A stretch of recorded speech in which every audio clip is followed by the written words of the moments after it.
नमः शिवाय। शिव पुराण का शिव महात्म्य का आज हम 5वां अध्याय पढ़ने जा रहे हैं। बिंदुक का पिशाच योनि से उद्धार। सूत जी बोले, शौनक, एक दिन चंचला आनंद में मगन उमा देवी के पास गई और दोनों हाथ जोड़कर उनकी स्तुति करने लगी।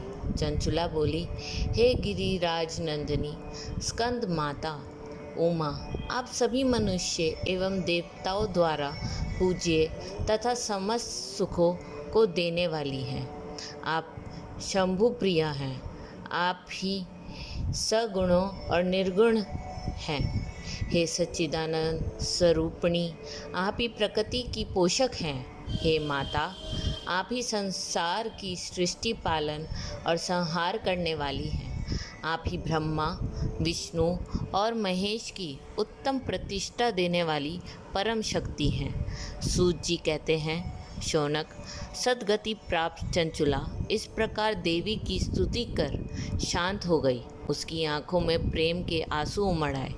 तब शंकर प्रिय भक्त वत्सला उमा देवी ने बड़े प्रेम से चंचुला को चुप कराते हुए कहा, सखी चंचुला, मैं तुम्हारी स्तुति से प्रसन्न हूँ। बोलो, क्या वर मांगती हो?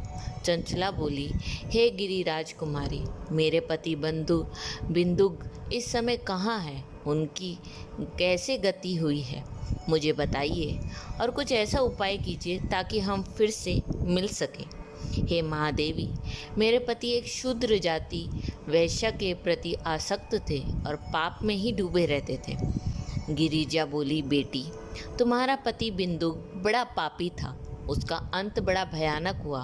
वैश्य का उपभोग करने के कारण वह मूर्ख नरक में अनेक वर्षों तक अनेक प्रकार के दुख भोग कर अब शेष पाप को भोगने के लिए विंध्य पर्वत पर पिशाच की योनि में रह रहा है।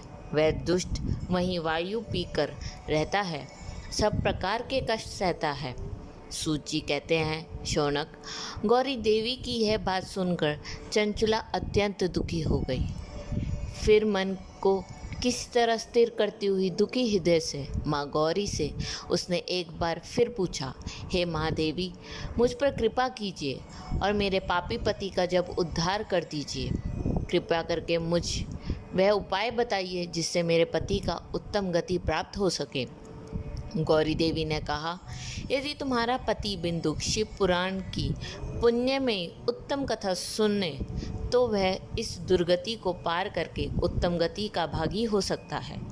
अमृत के समान मधुर गौरी देवी का यह वचन सुनकर चंचुला के दोनों हाथ जोड़कर मस्तक झुकाकर उन्हें बारंबार प्रणाम किया तथा प्रार्थना की कि मेरे पति को शिव पुराण सुनने की व्यवस्था कीजिए। ब्राह्मण पत्नी चंचुला के बार बार प्रार्थना करने पर शिवा प्रिया गौरी देवी ने भगवान शिव की महिमा का गान करने वाले गंधर्व राज तुम्बुरु को बुलाकर कहा, तुम्बुरु, तुम्हारे भगवान शिव की मैं प्रीति है। तुम मेरे मन की सभी बातें जानकर मेरे कार्य को सिद्ध करते हो। तुम मेरी इस सखी के साथ विंध्य पर जाओ।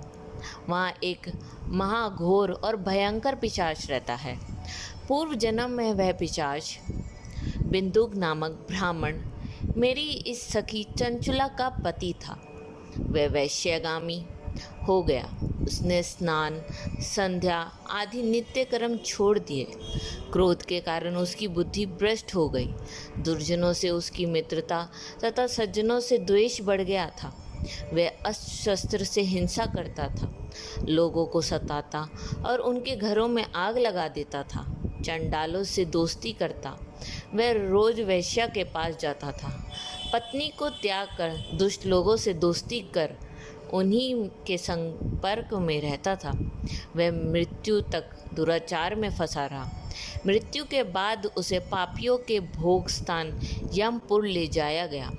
वहाँ घोर नरकों को सहकर इस समय वह विंध्य पर्वत पर पिशाच बनकर रहा है और पापों का फल भोग रहा है। तुम उसके सामने परम पुण्यमयी पापों का नाश करने वाली शिव पुराण की दिव्य कथा का प्रवचन करो।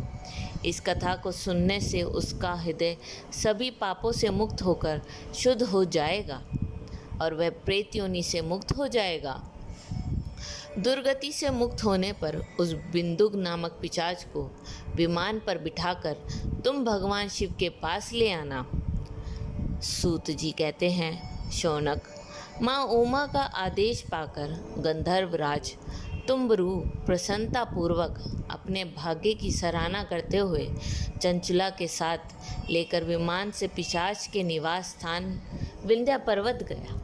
वहां पहुंचकर उसने उस विकराल आकृति वाले पिशाच को देखा। उसका शरीर विशाल था, उसकी थोड़ी बड़ी थी। वह कभी हंसता, कभी रोता, कभी उछलता था। महाबली तुम्बरु ने बिंदुक नामक पिशाच को पाशों से बांध लिया।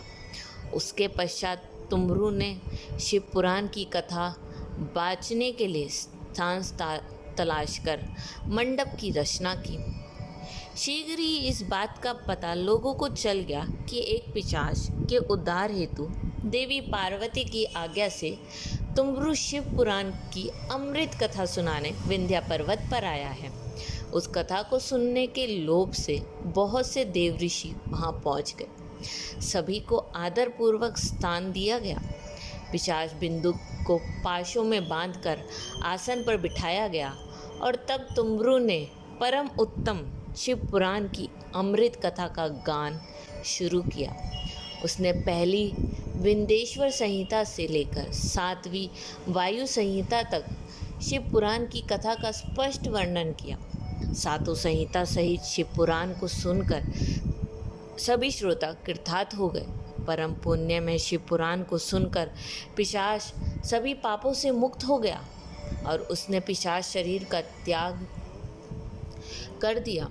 शीघ्र ही उसका रूप दिव्य हो गया। उसका शरीर गौर वर्ण का हो गया।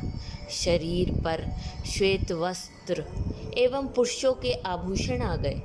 इस प्रकार दिव्य देहधारी होकर बिंदुक अपनी पत्नी चंचला के साथ स्वयं भी भगवान शिव की गुणगान करने लगा। उसे इस दिव्य रूप में देखकर सभी को बहुत आश्चर्य हुआ। उसका मन परम आनंद से परिपूर्ण हो गया। सभी भगवान महेश्वर के अद्भुत चरित्र को सुनकर कृतार्थ हो उनका यशोगान करते हुए अपने अपने धाम को चले गए। बिंदुक अपनी पत्नी चंचला के साथ विमान में बैठकर शिवपुरी की ओर चल दिया। महेश्वर के गणों का गान करता हुआ बिंदुक अपनी पत्नी चंचला व तुम्बरु के साथ शीघ्र ही शिवधाम पहुंच गया। भगवान शिव व देवी पार्वती ने उसे अपना पार्षद बना लिया। दोनों पति पत्नी सुखपूर्वक भगवान महेश्वर एवं देवी गौरी के शिव चरणों में अविचल निवास पाकर धन्य हो गए। ओम नमः शिवाय।